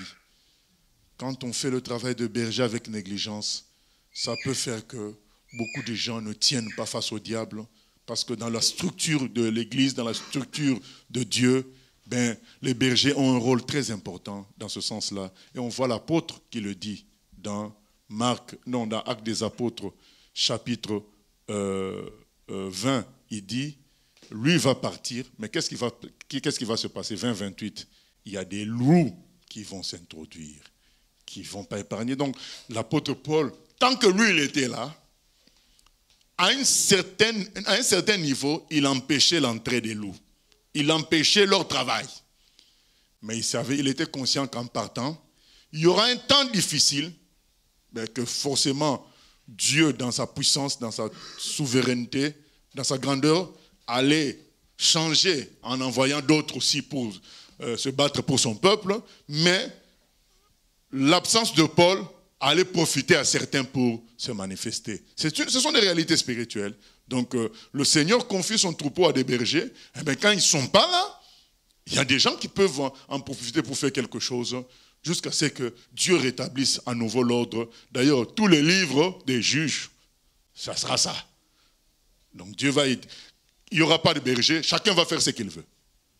Après, Dieu va commencer à susciter ponctuellement des bergers. Ça ne sera pas à la manière de Moïse et Josué, mais ça sera quand même des bergers du Seigneur. Donc, les bergers sont importants pour l'œuvre de Dieu. C'est Dieu qui en a décidé ainsi. Oui, question? Nous voyons dans l'Ancien Testament des types de Christ et aussi ceux qui ont servi Dieu comme Moïse, Josué, d'autres encore, ont entraîné des foules, ont affronté ou bien ont confondu des gens servant les faux dieux. Jésus est venu, il l'a fait aussi. Et après Jésus, c'est rare de trouver ces genres de personnes. Qu'est-ce qui se passe? Et une autre question, est-ce que les types de Christ, c'est seulement avant Christ, ou après, il pourrait en avoir aussi? Non, c'est avant. C'est juste avant. Sinon, c'est type, ça veut dire donc des Christ qui sont venus avant. C'est ça qu'on appelle type de Christ. Donc c'est avant lui. Maintenant, quand on lit les Écritures, on voit que les apôtres aussi ont confondu les forces des ténèbres. À partir de Jérusalem, ils ont confondu les œuvres des sacrificateurs à tel point qu'il y a eu justement la persécution. Et on voit qu'ils ont confondu, par exemple, Paul, dans Actes des Apôtres au chapitre 19, Diane d'Éphèse. Paul a vaincu Diane d'Éphèse, de sorte qu'il y a eu émeute. Donc, non, les apôtres ont fait le travail. Quand ils arrivaient quelque part, on a dit dans Actes des Apôtres qu'ils ont bouleversé le monde. Donc, quand ils arrivaient quelque part, les faux dieux étaient vaincus. Et jusqu'à aujourd'hui, ça se fait. Mais sauf que, comme on l'a dit dans d'autres séances précédentes, c'est que les vrais serviteurs d'aujourd'hui, les vrais serviteurs ne se font pas de publicité. Ils font le travail de Dieu tout simplement. Seuls, spirituellement, les impacts se font et Dieu les montrera à certains ou au ciel. Mais les faux serviteurs parlent beaucoup, ça donne l'impression, parce qu'ils ont pignon sur rue, ils ont des télévisions, ils sont ainsi de suite. On a l'impression que c'est eux qui mènent la danse. Non, c'est impossible. Donc le Seigneur a dit, les portes du séjour de mort n'auront pas le dessus sur mon église. Les vrais serviteurs continuent à faire leur travail, mais il n'y a pas forcément de succès retentissant pour dire, ah maintenant ils ont détruit les œuvres des ténèbres. Et ça doit nous apprendre à faire le travail de Dieu, comme les Paul, comme les apôtres, sans chercher à faire des actes retentissants, mais à faire juste le travail de Dieu. Et c'est lui-même Dieu qui va faire qu'un acte soit retentissant ou pas. Donc nous sommes efficaces quand on est dans la vérité, même si on est à 3. On est efficace parce que la guerre, elle est spirituelle aussi. Voilà. Donc c'est les démons qui le savent, qui on est. Même si les hommes ne le savent pas, les démons souffrent de notre travail. Une question internet. Que faire lorsque l'on se convertit alors que nos enfants ont eu une éducation païenne avant notre conversion? Peut-on encore être un bon berger? Comment rectifier le tir puisque nos enfants ne respectent plus celui qui doit être leur berger? C'est par la prière et la prédication toujours. La prière, la présentation de la parole de Dieu et la manifestation du bon exemple. Quand on montre qu'on est ce qu'on prêche, ça change beaucoup plus les gens que quand on parle beaucoup. Donc on parle et on montre qu'on vit ce qu'on dit. Et on prie. Quand on associe ces 3 choses-là, finalement les gens changent. Ils se convertissent. Voilà. 32. Les os de Joseph que les enfants d'Israël avaient rapportés d'Égypte furent enterrés à Sichem. Cet épisode, vous savez, est toujours cité, mais parce que c'était un épisode glorieux. Joseph avait dit, c'est là qu'on vient toujours au socle. Donc la Bible n'est pas un livre, ce n'est pas un accident. Donc on nous rappelle la suite. Donc Joseph a dit, Dieu vous sortira d'Égypte, et le jour où vous sortirez d'Égypte, amenez mes ossements et enterrez-les là où il y a mes parents. Voilà. Et on nous rappelle à la fin du livre de Josué, livre d'un autre type de Christ. Voilà, c'est qu'un autre type de Christ avait demandé Joseph. Finalement, il est mort. Et ses ossements sont emmenés, enterrés à Sichem, dans la portion du champ que Jacob avait acheté. Donc, l'histoire s'accomplit. Donc, Joseph l'avait dit, ça s'accomplit. La Bible est suivie. C'est suivi. Et le fils d'Amor, père de Sichem, pour Sankézita, et qui appartient à l'héritage des fils de Joseph. Éléazar aussi, fils d'Aaron, mourut, et on l'enterra à Gibéat Phiné, qui avait été donné à son fils Phiné dans la montagne d'Éphraïm. Voilà l'histoire qui finit. Oui, question? Oui, j'ai 3 questions Internet, dont une qui n'a rien à voir avec l'étude. Donc, je ne sais pas si quand tu auras fini de conclure, si je pourrais poser la question après. La première question, c'est pasteur, est-ce que le travail du diable n'est-il pas toujours de nous montrer que ce qui est contraire à la parole semble réussir? Voilà sa stratégie. De montrer que, vous savez, en français, on dit le crime ne paye pas. Mais le diable va te montrer que le crime paye. Donc, si tu es dans le faux, ça paye. Le vrai, ça ne paye pas. Du coup, avec un traficotage, il finit par te faire conclure que le faux est vrai, puisque ça produit. Donc, il y a un glissement. D'abord, il te montre que le vrai ne paye pas, le faux semble paye, mais à partir de là, il te travaille pour conclure que finalement, le faux est vrai puisqu'il produit. Et ça, quand tu arrives à ce stade-là, tu es dans le stade, je crois, du péché contre le Saint-Esprit peut-être, hein, parce que c'est écrit dans Isaïe 5,20, malheur ceux qui appellent le bien mal et le mal bien. C'est-à-dire que tu arrives à un stade où tu es maudit. Parce que tu considères maintenant le bien comme étant mal. Et le mal comme étant bien, je crois que là, c'est ce qu'on appelle l'étape du voile ou l'étape de l'égarement. Donc le voile s'est mis devant toi et c'est l'égarement. Oui. Deuxième question, peut-on être appelé pasteur ou berger sans être dans une église? Bon, ça veut dire quoi sans être dans une église? Parce que peut-être quelqu'un croit que l'église c'est un grand bâtiment, ainsi de suite. Mais l'église, c'est là où les frères et sœurs se réunissent, c'est l'église locale.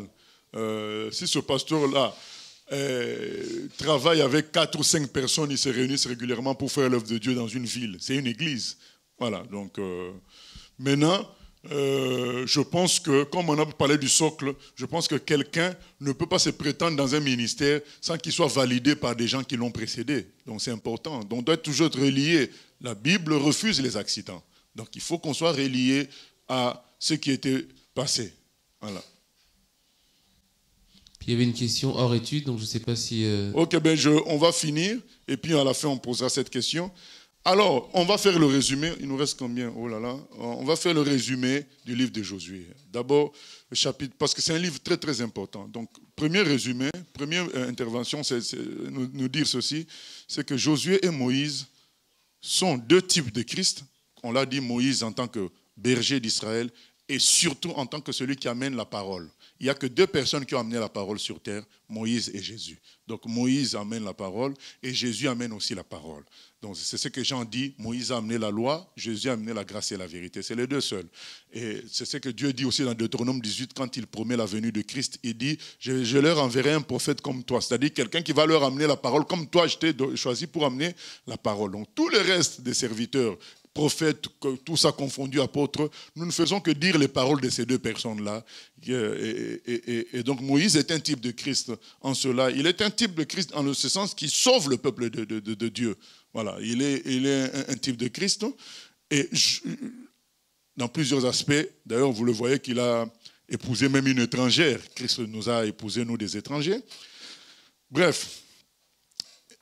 Josué aussi est un type de Christ par son nom déjà. Ça veut dire le même nom, c'est le même nom que Jésus. Josué et Jésus, c'est le même nom. L'Éternel sauve. Josué est un type de Christ comme berger du peuple de Dieu. C'est un type de Christ comme celui qui fait entrer le peuple de Dieu en possession de ce que Dieu a promis. C'est ça Josué, un type de Christ dans ce sens-là. Donc ce qui fait que à deux, ils forment encore un type de Christ complet. Celui qui délivre le peuple et qui le fait entrer, parce que Moïse n'a pas fait entrer le peuple dans ce qui a été promis, mais Josué l'a fait. Donc à eux deux, ils forment un type de Christ vraiment complet, délivre le peuple de Dieu par le sang et le fait entrer dans les promesses de Dieu par la guerre. Nous, on se situe où aujourd'hui? On se situe sur le côté de Josué, parce que ce que Moïse a fait, on l'a déjà vécu, on est convertis. Le sang de l'agneau nous a lavés, nous a sauvés, nous sommes les enfants de Dieu. Mais maintenant, il y a la partie de Josué, entrer dans les promesses que Dieu nous a fixées. Allez, faites de toutes les nations des disciples. Voilà, il nous a dit, demandez-moi les nations, je vous les donnerai en héritage. Donc, nous sommes dans la partie de Josué. Et Dieu, malgré le fait qu'il est avec nous, malgré le fait qu'il nous a sauvés, il nous dit que la suite va être encore difficile. C'est pourquoi, qu'est-ce qu'il dit à Josué dès le premier instant? On lit, Diacre Frel, donc à partir du chapitre 1er, on lit jusqu'au verset 8, je crois. Donc il lui donne des conseils, il dit, la suite est quand même laborieuse, même si vous êtes avec moi et que vous êtes déjà sauvés. Oui. Après la mort de Moïse, serviteur de l'Éternel, l'Éternel dit à Josué, fils de Nun, serviteur de Moïse, Moïse, mon serviteur, est mort. Maintenant, lève-toi, passe ce Jourdain, toi et tout ce peuple, pour entrer dans le pays que je donne aux enfants d'Israël. Tout lieu que foulera la plante de votre pied, je vous le donne, comme je l'ai dit à Moïse. Vous aurez pour territoire depuis le désert et le Liban jusqu'au grand fleuve, le fleuve de l'Euphrate, tout le pays des Hétiens, et jusqu'à la grande mer, vers le soleil couchant. Nul ne tiendra devant toi tant que tu vivras. Je serai avec toi, comme j'ai été avec Moïse. Je ne te délaisserai point, je ne t'abandonnerai point. Fortifie-toi et prends courage. Voilà, verset très important. Oui, on continue. Car c'est toi qui mettras ce peuple en possession du pays que j'ai juré à leur père de leur donner. Voilà, le Seigneur savait que ça va être difficile. Il dit, fortifie-toi et prends courage. Et dans la version Chouraki, c'est sois ferme et fort. Voilà, là on dit fortifie-toi et prends courage. Là-bas, c'est sois ferme et fort. Il va y avoir des tempêtes, il va y avoir des complications, mais sois ferme et fort. Parce que Dieu, même s'il est avec nous, il nous prévient. On a des territoires à conquérir et on doit être ferme et fort. Fortifie-toi et prends courage. Parce que c'est toi qui mettras ce peuple en possession du pays que j'ai juré à leur père de leur donner. Verset 7. Fortifie-toi seulement et aie bon courage en agissant fidèlement selon toute la loi que Moïse, mon serviteur, t'a prescrite. Ne t'en détourne ni à droite ni à gauche, afin de réussir dans tout ce que tu entreprendras. Amen. 8. Que ce livre de la loi ne s'éloigne point de ta bouche. Médite-le jour et nuit pour agir fidèlement selon tout ce qui y est écrit. Car c'est alors que tu auras du succès dans tes entreprises, c'est alors que tu réussiras. Ne t'ai-je pas, oui. Ne t'ai-je pas donné cet ordre? Fortifie-toi et prends courage. Ne t'effraie point et ne t'épouvante point, car l'Éternel, ton Dieu, est avec toi dans tout ce que tu entreprendras. Amen, amen. Éternel Dieu, au milieu de toi, est puissant. Voilà, le Seigneur savait que ça allait être compliqué et difficile. Il dit à Josué, je te dis, fortifie-toi et prends courage. Il y aura des complications. Nous sommes dans cette phase-là, la phase des Paul, des apôtres, où ils commencent maintenant l'œuvre de Dieu. Il faut conquérir les cœurs humains, il faut conquérir les territoires. Et fortifiez-vous et prenez courage. Je suis avec vous. Il dit, reste sur la parole de Moïse, comme la question nous venait d'être posée. Le diable tentera de nous faire croire que suivre la parole ne suffit pas. Il faut mélanger un peu ceci, cela. Il faut se faire imposer les mains par béni ou je ne sais pas quoi. Ils vont tenté de nous dire telle doctrine. Mais oui, mais il faut aussi des miracles. Il faut ceci. Non, Dieu dit à Josué, reste sur ma parole. Et d'ailleurs, c'est ce qui est écrit dans Marc 16. Dieu confirmait la parole par les miracles. Mais là, aujourd'hui, on va nous dire d'abord les miracles. Est-ce que toi, tu es vraiment puissant? Est-ce que tu es ceci? Cherche la puissance de Dieu. Tu verras que les choses iront très bien. Bien aimé, on a écouté ces prédications-là. On nous dit, on fait un séminaire dans la région parisienne, quelqu'un vient prêcher et dit, mais regardez, depuis combien de temps vous êtes chrétien? Depuis combien de temps cette église existe? Est-ce que vous avez ceci, vous avez cela? Mais regardez-moi ce que Dieu a fait avec moi. C'est pourquoi je vous dis, frère, cherchez la puissance de Dieu et vous verrez que tout va couler. Mais non, tout ça c'est des infiltrés que le diable a envoyés pour nous déstabiliser. La vérité, c'est... Reste sur la parole que j'ai donnée à mon serviteur Moïse. Et on voit que par la suite, Josué n'a jamais quitté cette parole-là. Et a toujours rappelé cette parole-là. Parce que Dieu l'a préparé comme il faut dire. Reste sur ça. C'est comme ça que tu réussiras, que personne ne te trompe. On peut toujours nous proposer beaucoup de choses, dire, mais non, il te manque ceci, il te manque cela. Non. Je reste sur la parole et par la parole, Dieu produira toutes choses. Amen. C'est très important. Et Josué est resté là-dessus, médite cette parole jour et nuit. Ne t'effraie point, ne t'épouvante pas. Pourquoi on te dit ne t'épouvante pas? Parce que les situations seront telles que tu auras l'impression que tu es trop petit, la tâche est trop immense. Alors ne t'épouvante pas, reste sur la parole.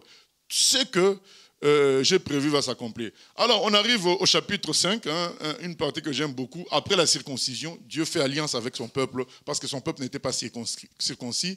Donc ça nous montre qu'on ne peut pas entrer dans nos promesses si on n'a pas arrangé avec Dieu. Donc on doit arranger avec Dieu, on est dans son peuple ou pas. Donc alliance, circoncision et j'ai déjà dit que j'aimais beaucoup ces passages-là. Verset 13, oui, nous lisons. Comme Josué était près de Jéricho, il leva les yeux et regarda. Voici un homme se tenait debout devant lui, son épée nue dans la main. Il alla vers lui et lui dit, « Es-tu des nôtres ou de nos ennemis ?» Il répondit, « Non, mais je suis le chef de l'armée de l'Éternel, j'arrive maintenant. » Josué tomba le visage contre terre, adora et dit, « Qu'est-ce que mon Seigneur dit à ton serviteur ?» Et le chef de l'armée de l'Éternel dit à Josué, « Ôte tes souliers de tes pieds, car le lieu sur lequel tu te tiens est saint. » Et Josué fit ainsi. Amen. Donc, avant de passer à cette étape-là de conquête, Dieu apparaît à Josué comme le chef de l'armée de Dieu. C'est très important, bien-aimé, parce que devant la tâche que Dieu nous confie, on a tendance à regarder à nous-mêmes. Mais le Seigneur a dit dans Matthieu 28, 18 à 20, verset 18, ça commence par quoi? Tout pouvoir m'est donné. Il commence par ça, c'est comme c'est que la vision que Josué vit là. C'est le chef de l'armée de l'Éternel qui lui apparaît. Il dit, je suis le chef de l'armée de l'Éternel. Donc c'est moi qui vais combattre pour vous. Donc du coup, il dit à Josué, tout ce que je te demande, c'est de me respecter. Ce lieu est saint. Respecte Dieu. Respecte. Bien-aimés, respectons Dieu. Ne nous mettons pas à la place de Dieu, ne croyons pas qu'on est fort. Respectons le Seigneur. Tout ce que je te demande, c'est ça. C'est moi, je serai avec vous tous les jours, Matthieu 18 à 20. Je vous lance, mais je serai avec vous tous les jours. C'est moi qui vais combattre.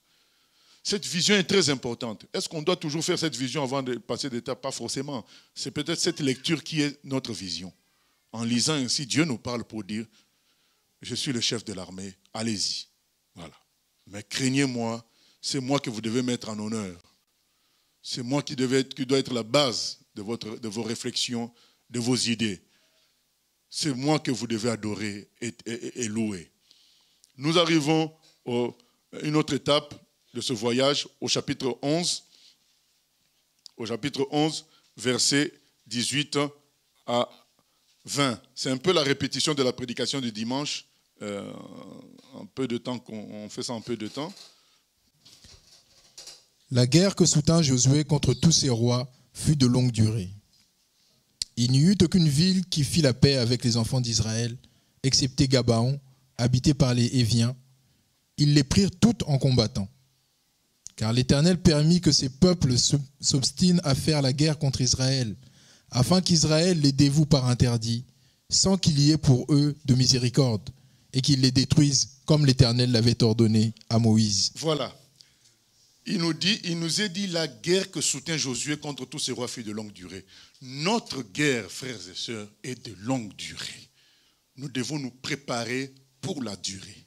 Former nos enfants à pratiquer les instruments de musique, à aimer la parole, à lire la parole, à être sous le socle de la parole. C'est maintenant que nous préparons une guerre de longue durée. Nous ne devons pas y aller comme autrefois nous étions dans la région parisienne, dans le but seulement de faire du nombre rapidement. Non. Mais vous allez faire du nombre rapidement. Maintenant, qui va gérer ce nombre-là? Donc, on est en train de construire pas à pas une guerre pour tenir une guerre de longue durée. C'est la parole du Seigneur pour nous dans ce temps-là que nous vivons. Dieu nous dit c'est une guerre de longue durée. Donc nous devons tout préparer. Acceptons de travailler, de faire des disciples. Les situations que Dieu permet, c'est pour qu'il y ait plus de disciples. Parce que si les situations d'avant peut-être ne favorisaient pas cela, c'est une guerre de longue durée. Donc il faut beaucoup de disciples pour mener cette guerre-là. Et ça se démontre encore que c'est une guerre. Parce que beaucoup n'aiment pas ce terme de guerre, mais c'est une guerre. C'est pourquoi Jésus, dans Marc 16, 17 à 15 à 20, qui est comparable à Matthieu 28, 18 à 20, il dit, voici les miracles qui accompagneront ceux qui auront cru. À mon nom, ils chasseront les démons. Donc Jésus commence par chasser les démons. Parce qu'on est en guerre avec les démons. Paul le dit dans Ephésiens 6, nous combattons contre des esprits. C'est une guerre. Et on nous dit que c'est de longue durée. Quand c'est de longue durée, tu ne te laisses pas déstabiliser par une défaite que tu as connue hier. C'est de longue durée. Tu te relèves, tu continues la marche. Et même si toi tu meurs, d'autres vont poursuivre. C'est une guerre de longue durée jusqu'au Apocalypse 20, jusqu'au retour du Seigneur, qui va amener la mort, le séjour de mort et Satan dans le feu éternel. Cette guerre-là va continuer. Ça ne dépend pas que de toi. Donc, comme on a dit le dimanche, tout ce qu'on te demande, fais bien ce qu'on te demande de faire aujourd'hui. Parce que quelqu'un d'autre, même après toi, va utiliser ce que tu fais aujourd'hui. Donc fais-le bien. Ne te dis pas oui, mais après, non, après toi, il y a quelqu'un qui va prendre la suite. C'est une guerre de longue durée. Soyons sérieux dans ce que nous faisons. Et Josué 18, au verset 3 jusqu'au verset 6. Josué dit aux enfants d'Israël, « Jusqu'à quand négligerez-vous de prendre possession du pays que l'Éternel, le Dieu de vos pères, vous a donné? Choisissez 3 hommes par tribu, et je les ferai partir. Ils se lèveront, parcourront le pays, traceront un plan en vue du partage, et reviendront auprès de moi. Ils le diviseront en 7 parts. Juda restera dans ses limites au midi, et la maison de Joseph restera dans ses limites au nord. Vous donc, vous tracerez un plan de pays en 7 parts, et vous me l'apporterez ici. Je jetterai pour vous le sort devant l'Éternel notre Dieu. Mais il n'y aura point de part pour les Lévites au milieu de vous, car le sacerdoce de l'Éternel est leur héritage. Et Gad, Ruben et la demi-tribu de Manassé ont reçu leur héritage. » Voilà, on peut s'arrêter là. Donc le Seigneur dit, mais à travers Josué, mais qu'est-ce que vous attendez pour entrer dans votre héritage? Qu'est-ce que vous attendez, bien-aimés? Ça fait des années qu'on a entendu les enseignements, plus de 12 ans, 15 ans. Mais qu'est-ce qu'on attend? L'heure n'est plus à l'attente, bien-aimés. Je sais que certains nous critiqueront d'aller très vite, mais il y a un temps pour tout. Nous sommes dans le temps où Dieu nous dit, qu'est-ce que nous attendons pour récupérer les territoires? Il faut entrer dans la prophétie du Seigneur, dans le temps de Dieu, et le Seigneur sera avec nous. Voilà. Il y a eu un temps où on a été maternés comme des bébés pour écouter la parole de Dieu. Il y a un temps où on doit mettre en pratique cette parole en récupérant les territoires que le Seigneur nous a promis. Demandez-moi les nations, je vous les donnerai. Allez faire de toutes les nations des disciples. Voilà, nous sommes dans ce temps-là. Qu'est-ce que nous attendons pour cela? Il dit, mais si c'est flou, faites même un schéma. Le schéma est simple, bien-aimés, pour nous aujourd'hui. Le schéma, c'est quoi? C'est que là où le Seigneur va ouvrir une porte, nous allons attaquer par la louange, le chant, la prière. Et si un groupe commence, nous commençons le travail d'une église locale. Et puis, ainsi de suite, Dieu va susciter un berger. Et on continue, bien aimé, c'est comme ça. Le plan est là. Dieu dit, faites un plan et priez par rapport à cet ordre de plan. C'est le plan que nous suivons. Nous allons, puisqu'une porte s'est ouverte quelque part par le Saint-Esprit, nous chantons, nous prions, nous visitons, nous soutenons des gens. Et si ça se transforme en église locale, eh bien nous le faisons. Et jusqu'à ce que Dieu établisse un berger, la marche continue, la conquête des territoires continue.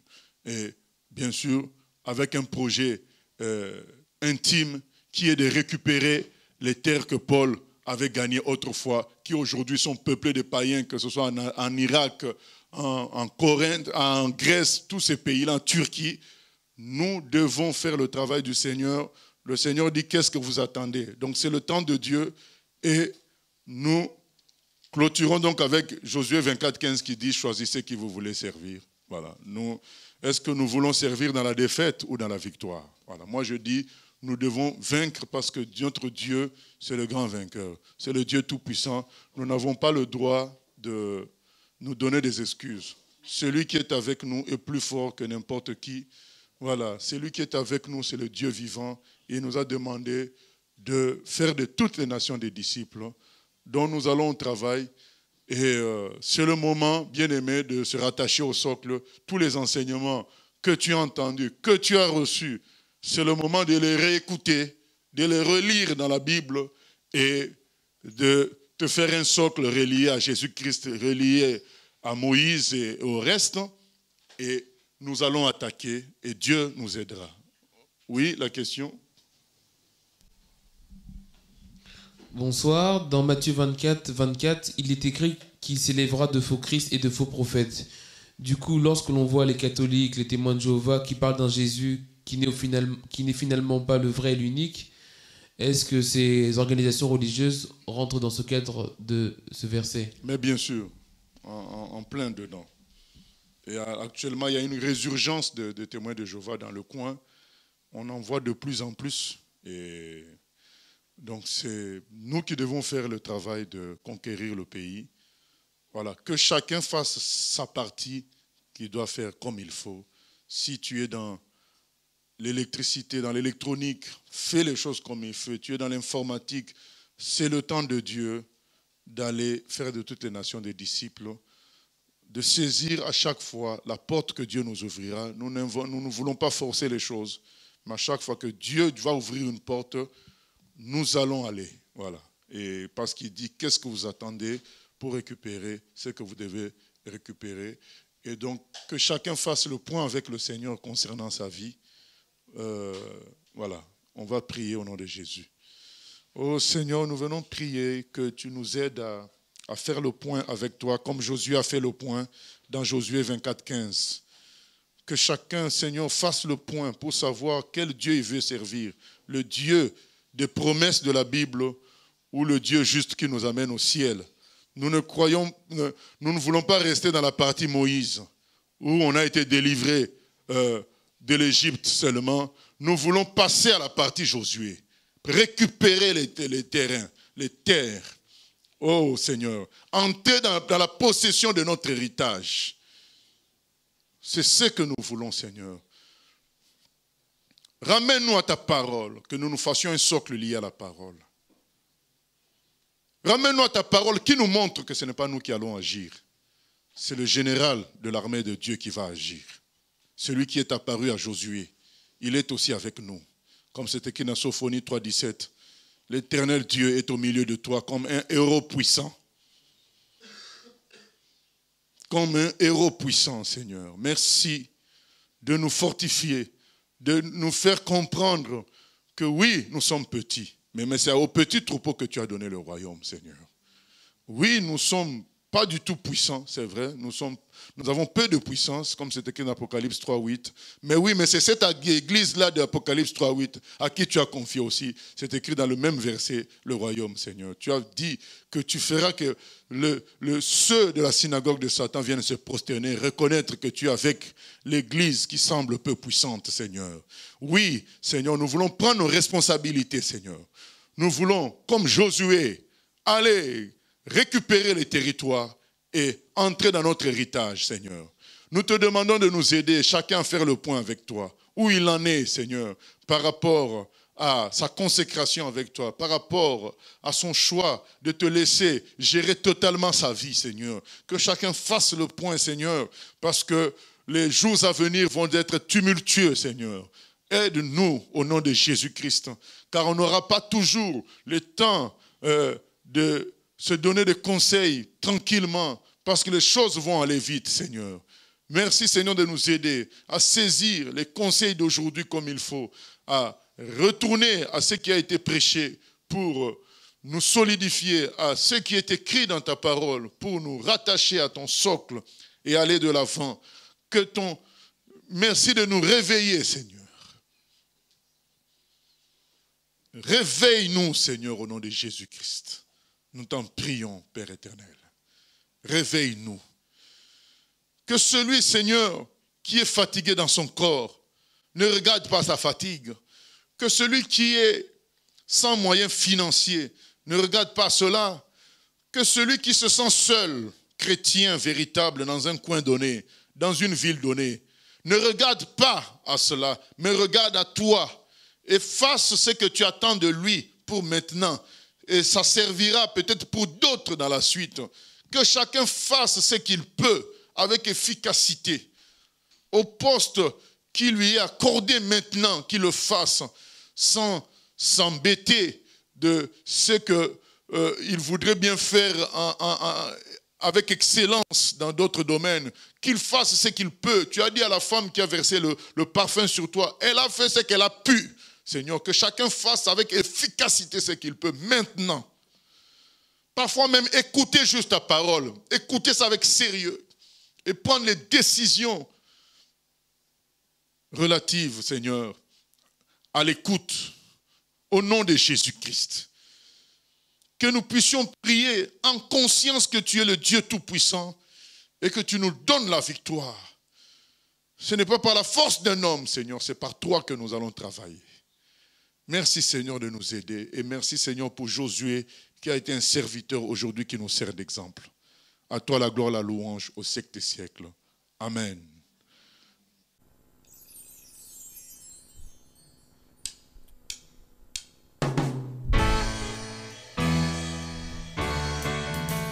J'ai choisi Jésus pour guider ma vie.